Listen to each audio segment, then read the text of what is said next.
Le nouveau numéro 1 est-allemand s'appelle Egon Krenz. Réaction de certains jeunes en RDA, mais il est pire que le précédent. Les autres attendent qu'il parle de réforme, qu'il annonce d'éventuels changements. En tout cas, dès ce matin, sa première visite fut pour des ouvriers. Et hier soir à la télévision, il s'est dit prêt au dialogue tout en posant des conditions, que le socialisme et que le rôle dirigeant du Parti communiste ne soient pas remis en cause. Philippe Rochaud. Egon Krenz aux citoyens de la RDA. Voici le nouveau look de la télévision est-allemande. L'homme esquisse un sourire, mais la déclaration est enregistrée et le texte est lu.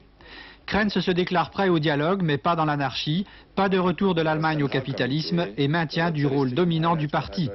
D'accord pour une certaine liberté de la presse, mais elle ne doit pas devenir la tribune des bavardages. Réaction de l'Église protestante, qui soutient l'opposition intérieure.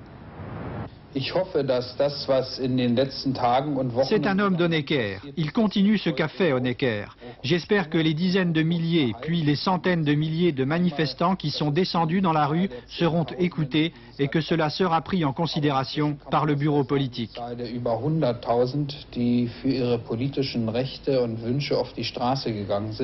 Honecker au chômage depuis ce matin, titre le Bild-Zeitung, seul journal à avoir prévu le changement. La presse d'Allemagne de l'Ouest insiste sur le fait que Krenz ne sera pas un homme de dialogue et les hommes politiques ouest-allemands sont sceptiques. Il n'y a aucun changement. Le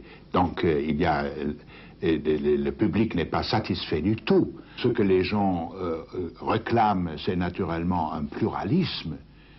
Et où est-ce que dans cette première déclaration un pluralisme se manifeste? Il y a plutôt un durcissement en disant le seul programme ne peut pas se faire que dans le cadre marxiste-léniniste.